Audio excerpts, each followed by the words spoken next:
त्वं हि नः पिता वसो त्वन्माता शतक्रतो बभूविथ अथा ते सुम्नमीमहे हिरण्यगर्भः समवर्तताग्रे भूतस्य जातः पतिरेक आसीत् स दाधार पृथिवीं द्यामुतेनां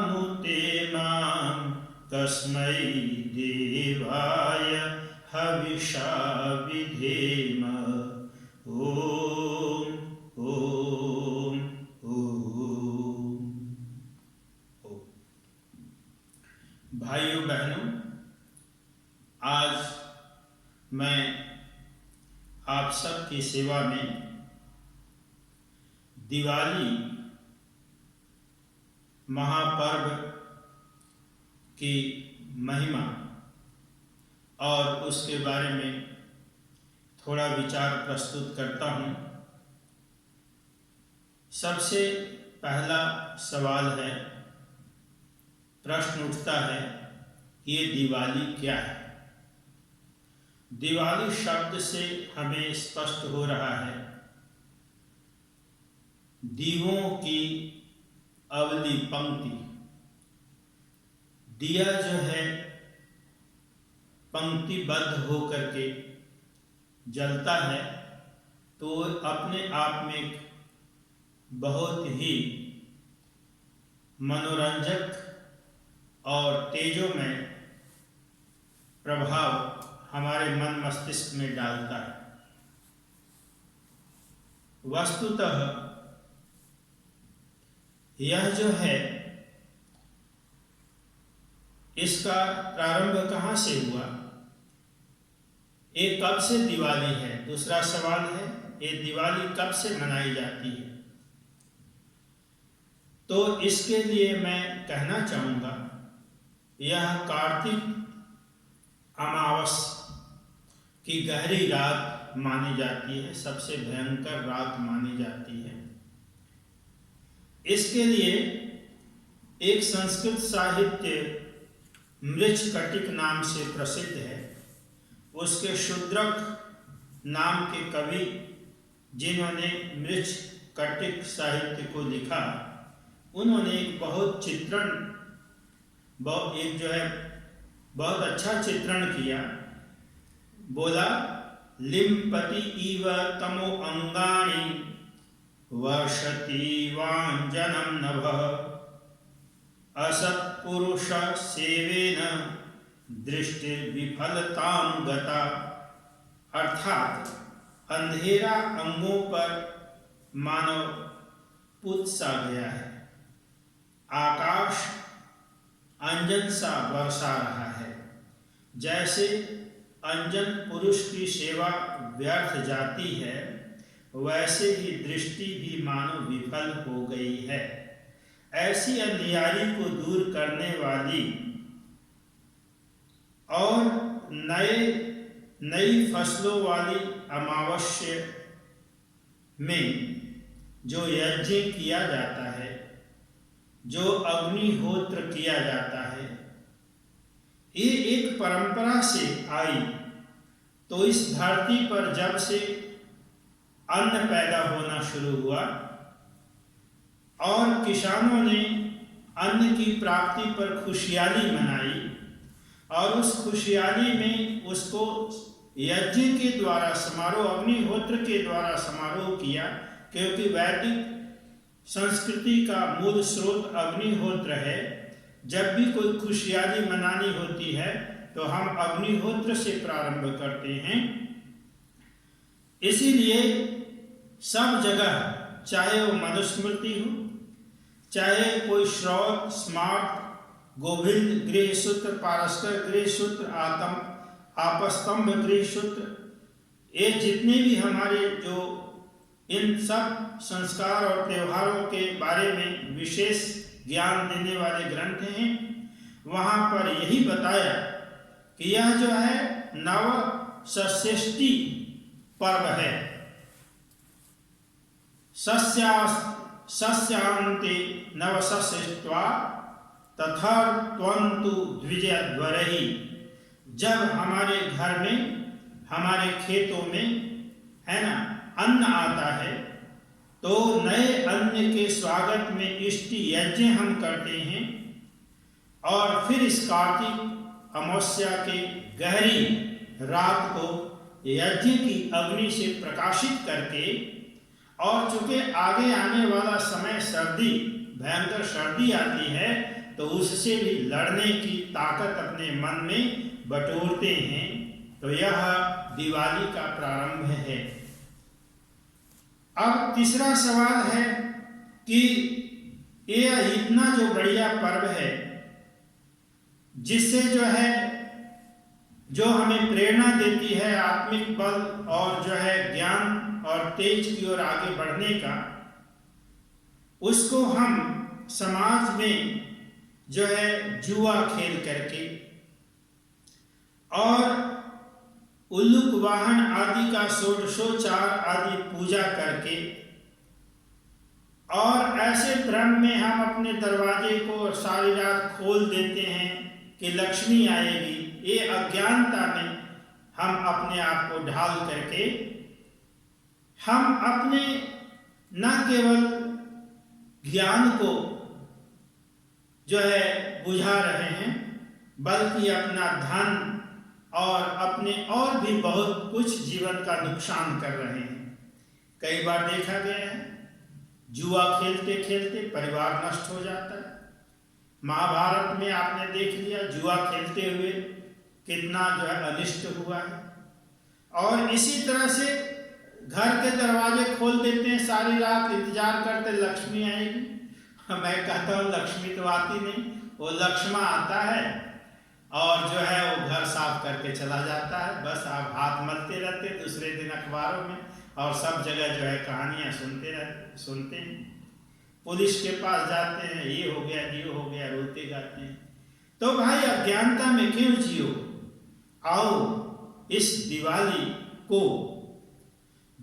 के दिए को और दिवाली के अग्निहोत्र को इतना सजाओ, इतना आनंद पूर्वक इसका उजागर करो कि यज्ञ की ज्योत, यज्ञ की दीपक और यज्ञ की जो लपट है वो दूर दूर से, जब सब खेतों में हुआ करता था यज्ञ, तो राजा दूर दूर से देख करके मानो दिए की तरफ पंक्ति में चारों तरफ दिखाई पड़ता था और खुश होता था कि हमारे रियासत में इतना आज अन्न का भरमार है और हमारे किसान प्रसन्न हैं, किसी को कोई कमी नहीं है। तो देखो वो दूर दूर से यज्ञ की अग्नि दिए की तरह दिखती थी और कालांतर में यज्ञ तो छूट गया और दिए जला करके ही लोग संतोष कर लेते हैं।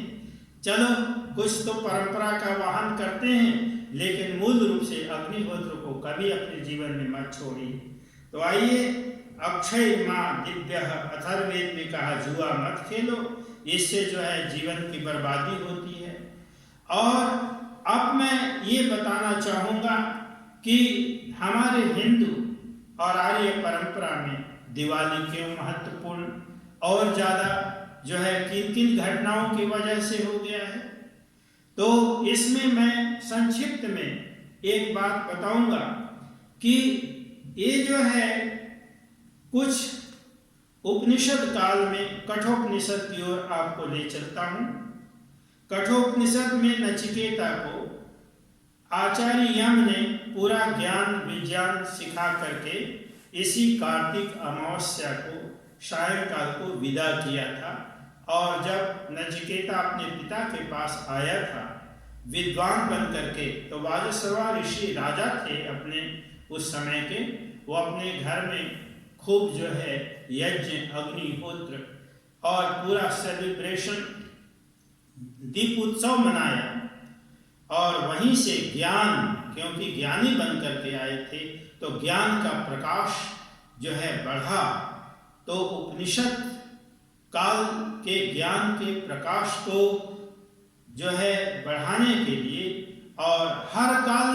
का स्वागत करने के लिए ये दीपावली अपने आप में जो है एक महत्व, विशेष महत्व रखता है। जब चैत महीना में जो है भगवान राम, मर्यादा पुरुषोत्तम राम जब रावण को मार करके लंका से अयोध्या लौटे, तो चैत के बाद जो कार्तिक अमावस्या जो आया, उसमें भी बड़े समारोह पूर्वक रास तिलक हो ही गया था। रास तिलक है ना, मर्यादा पुरुषोत्तम राम के राजा बन जाने पर जो है बड़े महोत्सव, बड़े उत्साह के साथ जो है दिवाली मनाया गया और पूरे आर्यावर्त के जो है वो राजा बने। तो उस खुशी में, और वो परंपरा भी चलती आ रही है, तो हम जो है ये भी भाव करते हैं क्षत्रियता, क्षात्र जीवन, संयमित जीवन, सुखी जीवन और ब्रह्म ज्ञान, है ना, ब्रह्म शक्ति ज्ञानमय जीवन जीने की एक बड़ी अच्छी परंपरा है। आपको एक बात और बताना चाहूँगा, कृष्ण, योगीराज कृष्ण के मृत्यु जो है अंतिम प्राण इसी कार्तिक अमावस्या के सायंकाल हुआ था। वो किसी वृक्ष के नीचे चबूतरा पर लेटे हुए थे और जंगल से कोई अज्ञात जो है शिकारी का तीर उनके पैर में लगा और उस पीड़ा से वो जो है वो नहीं बच सके थे। तो ये उनका भी जो है ये जुड़ा हुआ है। तो हमारे हिंदू भाई और हमारे आर्य लोग, क्योंकि राम और कृष्ण की संस्कृति में हम जीते हैं, हम इस ख्याल से भी दीपावली का महत्व मनाते हैं। और महात्मा बुद्ध का ज्ञान, उसी दिन उनकी उपासना टूटी थी। जैन प्रवर्तक महावीर जैन, उनका निर्वाण भी इसी दिवस हुआ था। और इसी प्रकार से कई ऐसी घटनाएं घटती चली गई। हमारे सिख संप्रदाय में जो है बंदी छोड़ पर्व मनाया जाता है, क्योंकि ग्वालियर के जेल में, है ना, उनके कई ऐसे जो है वॉरियर वहाँ पर कैद थे और उस दिन ही सायंकाल उन्हें छोड़ दिया गया था, कई राजाओं को, बंदियों को। तो हमारे सिख संप्रदाय, सिख बंधु, सिख भाई जो है बंदी छोड़ समारोह मनाते हैं दिवाली के दिन, उस ख्याल से भी। तो कई प्रकार की ऐसी घटनाएं जो है जुड़ गई हैं। और आर्य समाज क्यों दिवाली मनाता है? आर्य समाज के प्रवर्तक, आर्य समाज के संस्थापक महर्षि दयानंद ने भी 30 अक्टूबर 1883 को सायंकाल ही उन्होंने अपने अंतिम सांस लिए थे और उनका निर्वाण हुआ। तो इस ख्याल से भी महर्षि दयानंद की याद में, जिन्होंने भारत को जगाया और 1854 में ही, 55 में ही जो है भारत की राष्ट्रीयता को जगाते हुए संसार के लोगों में और भारत के सभी वीरों में वो एक शंखनाद फूंक दिया कि विदेशी राज्य जो है कभी भी सुख देने वाला नहीं हो सकता, है ना। और महर्षि दयानंद ने स्वराज्य की आवाज उठाते हुए जो है आगे बताया और कहा, जंजीरों से जकड़े देश को राह दिखाने के लिए महर्षि दयानंद ने जो कार्य किया, ऐसे ऐसे शब्द बोल करके। देखिए, सत्यार्थ प्रकाश में भी, आर्याभिविनय में भी, उनकी अपनी पुस्तकों में बहुत कुछ उन्होंने ऐसी आवाज़ लगाई और कहा कि 1872 में वायसराय नॉर्थ ब्रुक को जवाब देते हुए कलकत्ता में उन्होंने कहा, मैं नित्य प्रातः सायंकाल परमेश्वर से प्रार्थना करता हूँ कि मेरा देश पराई दास्ता से शीघ्र मुक्त हो जाए। और 8वें समोल्लास में सत्यार्थ प्रकाश में महर्षि दयानंद ने कहा, कोई कितना ही करे, परंतु जो स्वदेशी राज्य होता है वह जो है सर्वोपरि उत्तम होता है। माता पिता के समान कृपा, न्याय और दया के साथ भी विदेशियों का राज्य पूर्ण सुखदायी नहीं हो सकता, चाहे वो पक्षपात रहित ही हमारे साथ क्यों न व्यवहार करे। तो इस प्रकार से अनेक ऐसे महर्षि दयानंद ने अनेक स्थानों पर अपनी पुस्तकों में और अपने भाषण में, प्रवचन में इस तरह की आवाज लगाई, स्वदेश, स्वभाषा, स्वराष्ट्र, स्ववस्तु इत्यादि ऐसी बातें कह करके कि महर्षि दयानंद के सभी अनुयायी, चाहे स्वामी श्रद्धानंद हों, चाहे लाला लाजपत राय हों, चाहे श्याम जी कृष्ण वर्मा हों, चाहे वीर भगत सिंह हों, चाहे राम प्रसाद बिस्मिल हों, रोशनलाल हों, ये जितने भी सब जो हैं ये सब महर्षि दयानंद के उच्च राष्ट्रीय विचारों से प्रभावित थे और उन्होंने जी जान से लड़ा और जाने भारतवर्ष के कितने सपूत स्वतंत्रता सेनानी अपने जाने दी, कितने आर्य समाज के लोगों ने जाने दी। और यह निश्चित है कि आर्य समाज के द्वारा 80% लोग स्वतंत्रता, भारतीय स्वतंत्रता संग्राम में लोगों ने जो है अपनी सहभागिता निभाई है। इस पर मैं एक पुस्तक भी लिख रहा हूँ, ये पुस्तक तैयार हो चुकी है, 2-3 महीनों में छपकर आपके हाथ में आएगी। तो इन्हीं शब्दों के साथ जो है मैं आप सबसे विदा लेता हूँ और ये बताना चाहूँगा कि दिवाली अपने आप में बहुत ही महत्वपूर्ण पर्व है। शॉर्ट में और ये 2-3 मिनट की इन पंक्तियों के साथ जो है आपके साथ भावनाओं को बांटता हुआ और दिवाली के प्रति, दिवाली के सही जो भाव हैं उसके प्रति आपको आकर्षित करता हुआ जो है मैं अपनी वाणी को विराम दूंगा। तो इन पंक्तियों के साथ जो है आप मेरे साथ जुड़िएगा। दिवाली मनावो रल मिल के, दिवाली मनावो रल मिल के, कार्तिक अमावस्या झिलमिल के, दिवाली मनावो रल मिल के, नचिकेता बना ब्रह्म विद्या का मालिक, नचिकेता बना ब्रह्म विद्या का मालिक, यमाचार्य के संग मिल मिल के, यमाचार्य के संग मिल मिल के, दूजे दिवस यम बहना से मिले, दूजे दिवस यम बहना से मिले, भैया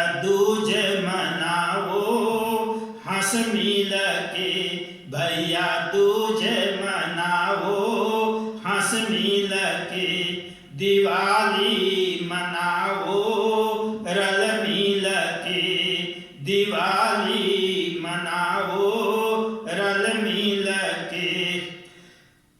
रावण मारे अयोध्या को लौटे, रावण मारे अयोध्या को लौटे, श्री राम को गाओ मिल मिल के, श्री राम को गाओ मिल मिल के, तीर्थंकर महावीर मुक्त हुए जबे, तीर्थंकर महावीर मुक्त हुए जबे, अहिंसा दीप जलाओ झुम मिल चल के, अहिंसा दीप जलाओ चल चल के, महात्मा बुद्ध को आत्म ज्ञान हुआ जबे, महात्मा बुद्ध को आत्म ज्ञान हुआ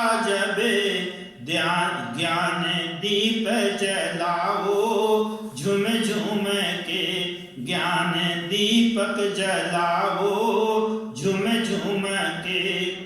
और अंतिम पद जो आर्य समाज के लिए विशेष महत्व रखता है, महर्षि दयानंद वेदों का राही, महर्षि दयानंद वेदों का राही, जब उपकार किया विष पिल पिल के, जब उपकार किया विष पिल पिल के, अमृत हुई ये अमावस की संध्या, अमृत हुई ये अमावस की संध्या, दयानंद दिवंगत हर दिल के, दयानंद दिवंगत हर दिल के। दिवाली मनाओ रल मिल के, दिवाली मनाओ रल मिल के, कार्तिक अमावस झिलमिल के, कार्तिक अमावस झिलमिल के। वेद दीप से दुनिया को मार्ग दिखाया, वेद दीप से दुनिया को मार्ग दिखाया। उमेश दीप जलाओ वेद पथ चल के, उमेश दीप जलाओ वेद पथ चल के। दिवाली मनाओ रल मिल के, दिवाली मनाओ रल मिल के, का दिवाली मनाओ रल मिल के। तो संक्षेप में मैं इन्हीं शब्दों से जो है आपके साथ रूबरू हो रहा हूँ, और आशा है इससे आपको एक संज्ञान मिलेगा, और निश्चित रूप से इस दिवाली को अपने अपने हिसाब से इसका जो है आप समारोह करें और इससे आप प्रेरणा ग्रहण करें। धन्यवाद।